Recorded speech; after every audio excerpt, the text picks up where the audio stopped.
Hello, young voters. Welcome back to another video. This is me, Nico, and this is Sarah. Hi. And today we are going to be introducing our new little video series that we're going to be doing, talking about Rosa Luxemburg's Reform or Revolution, I think is what it's called. Yep. So we're going to be talking about this book, and well, why are we going to be talking about this book? That's a great, fantastic question. Well, this book is a pretty interesting book. It's recognized as one of the theory books, one of like the more essential, um, books about theory. And it's always good to sort of understand, maybe even if we ourselves aren't communists or socialists, it's always good to understand um, where these ideas come from, and what the real like intellectuals of that time where these ideas were forming were thinking, and this forms like the backbone of most leftist literature. And honestly, it's supposed to answer one of the questions that I've been thinking about a lot, with being reform and revolution. Which one is better or necessary to create the society that we want? Is it possible to do so through reform, or do we have to do revolution? So for now, I see myself on more the reform side, but after this book, that might change. So what is this book? Basically, or Sarah, do you want to answer this, or? Oh, well, basically, it's a book about a book, which there's a word for, but we can't find it. And we're going to look for it more. Don't worry. If you know what it is, then please comment it below. But it's a book about a book. So it's about um, Bernstein's book about reform and why it's better to like reform to socialism under capitalism than to revolt. And it's Rose's point of view and how it's better to revolt. And she actually did revolt. So it didn't work, but she tried. Right. So yeah. So like Sarah said, it's a collection of essays that got turned into a book, talking about a collection of essays that got turned into a book. So if you don't know, Edward Bernstein is kind of considered to be the guy behind the idea of social democracy, um, or democratic socialism. I can't think right now. It's one of the two. Democratic socialism. Democratic socialism. There you go. So he has the kind of idea. So he does consider himself to be like a socialist and Marxist, and but he wants to he thinks the best way to implement leftism is through working through capitalism, through reform, to producing the society that they want, which would be socialism in this situation. So the goal is socialism. That's an important thing you have to understand for the book. Um, so who is Rosa? She's the author of the book, and she was a socialist and then a communist. She's originally from Poland and then moved to Germany when she was 28, or she was naturalized as a German citizen when she was 28. And she was a prominent member in German socialist and communist parties during the 18 somethings. 1880s, 1890s. 1880s, 1890s. Yeah, there you go. So she was one of the more prominent members, and most famous for several of her essays, including this one, which is a bit of socialist theory. So, Sarah, do you have any additional comments? She's a pretty cool lady. I did like all my research in like 2 minutes, like 5 minutes ago, but she's really fun. She basically she like co-founded the KPD, I think it was called, and she basically had a revolution, like I said earlier, and it did fail. Um, but I think a part of that was because like it was literally during World War I, so there was kind of a lot of things happening at the same time. But it failed, and then she was executed, and she was dumped into a canal, which I was really sad about. But yeah, she's cool. Yes, really very well spoken intellectual philosopher. Certainly, I guess a beacon of hope for all young women of that age, of like that time period, to see someone so in such an influential and powerful position. And then obviously that meant that she was treated a different way, especially at the time. But Won't get into that. Being dumped into a canal Yeah, when like her other co-founder was put in a morgue. well, they Sorry. both executed, so. Facts. So about the time period, basically, we kind of alluded to this, but at this point, this is when Marx and Engels had, recently finished their essays and they're in their collections, and Marx was writing Capital and everything like that. So this was the point where intellectual ideas around surrounding socialism and communism were, I guess, at their height, where this was the founding period, where everybody was writing their theory that basically the theory was written, and then it basically was able to be applied for the next 80, 90 years. And then at that point,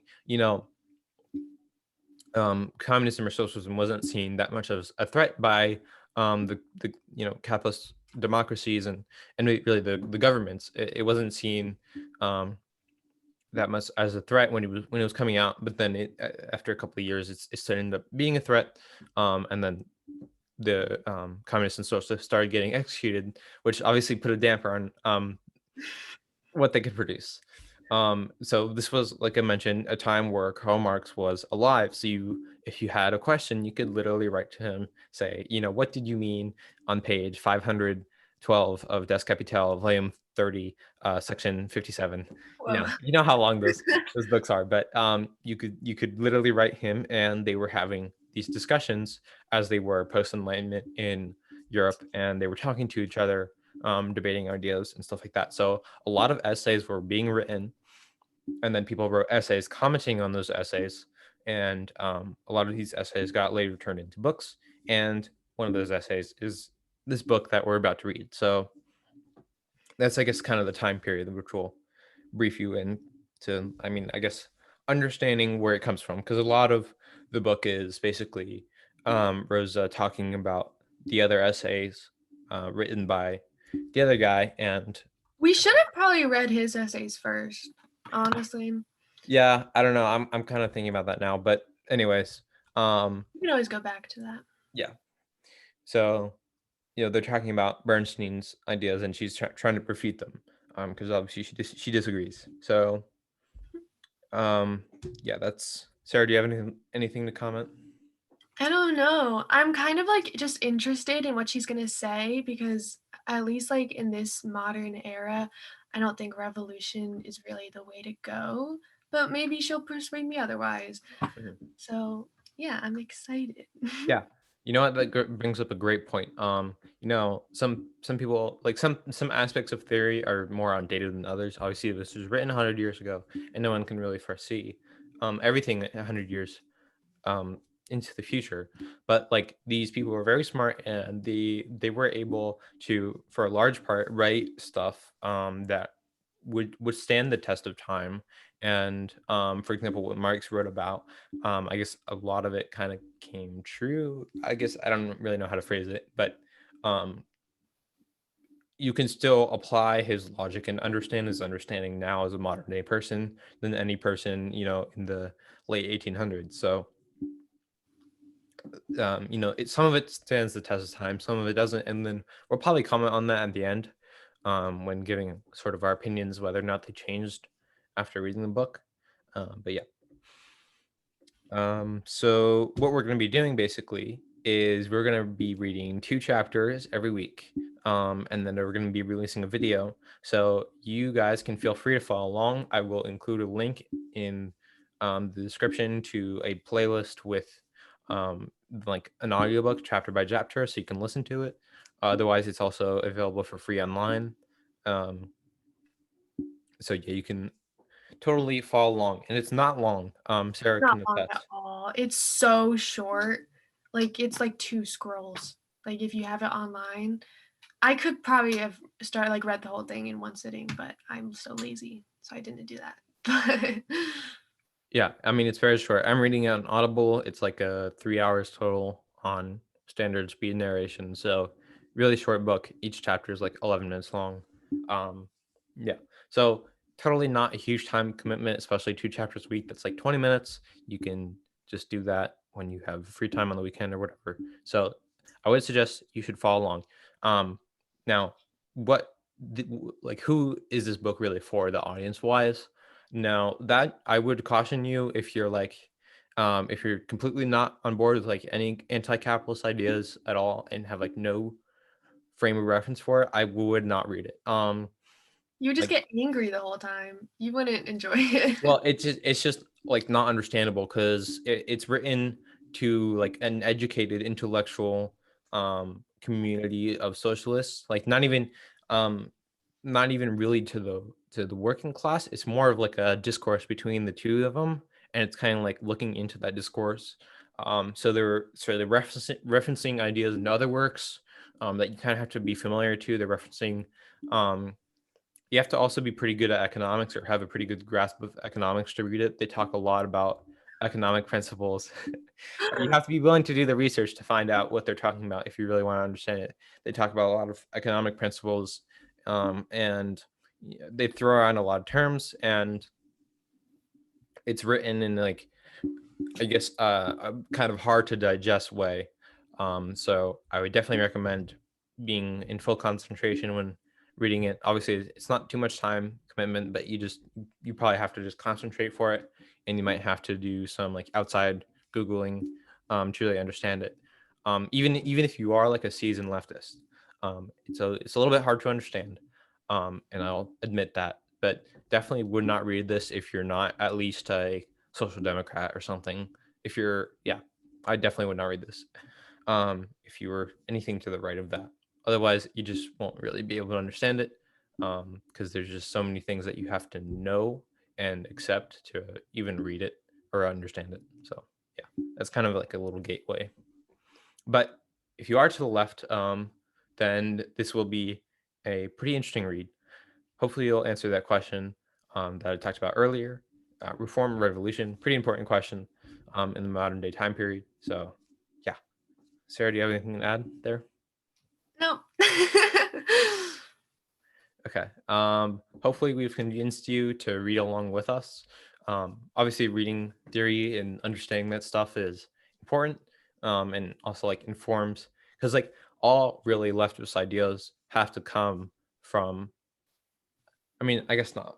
That's kind of Maybe not all of them, but like a lot of them come from like their origins, which were like in this well, time. yeah, like they all come from their origins, but I'm saying like without Marx, we wouldn't have had an anti-capitalist perspective. So like obviously it gets more Maybe. diluted as you go. So I don't know, but like you have to be able to understand the theory because if you understand what Rosa's arguing, maybe even if it's to the left of you, then you understand why those arguments and like then you can recognize when people make those arguments today, you can understand where they're coming from, understand their logic, and sort of um, it's like good to better yourself at more sophisticated political thought as well. I guess would be a way to put it.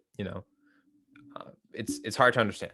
I would say so. If you read this, it's some good practice for understanding more complex essays about philosophy and people and economic systems and all that important stuff. So just raising your intellectual level when it comes to politics, not just talking about red team, blue team, but more about I guess not real ideas because everything is real ideal, but you know what Yeah. I mean, right, Sarah? Yes, I do. Okay. So hopefully we've convinced you, and every 2 weeks. So I mean, every week, 2 chapters. Not very long, not a long book. That's like 20 minutes of reading, or less. But hopefully you'll do it with us, and we'll put out videos every week. And then at the end, it's 10 chapters, so it's not long. Only 10 chapters. If you don't want to read it, it's fine because we'll be reading it and we can like, give you digestible things about it. If it's too hard to read, I mean. Yeah, I mean we'll provide like a summary part and then our thoughts part. So if you don't read it or if you read it but you just had a hard time understanding it, and then okay. Also, I want to put a disclaimer. I won't speak for Sarah, but I'm an idiot. Okay, I have no Oh, idea what I'm talking about, and I will do my best to analyze it, but I am like not smart. So well, because I like to be perceived as smart, so I read a lot of classics, so I hopefully will be able to understand the like word choice and the stuff like that. I don't yes, I will try my best to understand, and I will try my best to research it. But there was like smart people, including Rosa herself, that understood what they were talking about, and I don't. Okay, I'm trying my best. So just like take We're everything with a grain of salt. teenagers. If you're Come not on. reading it and you're just like listening to what we say, just keep in mind that we could be completely misunderstanding the It could whole. be nothing of what she wrote about. Yeah.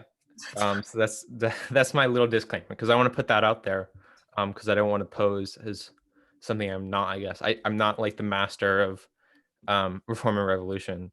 Yeah, I had like a hard time understanding it as is, so I'm doing my best. So just keep that in mind when we discuss, especially if you don't read it, because I don't want to sway your perspective by accident by like not explaining something properly or just omitting stuff that I didn't understand. So understand. So yeah, I guess I'm rambling now.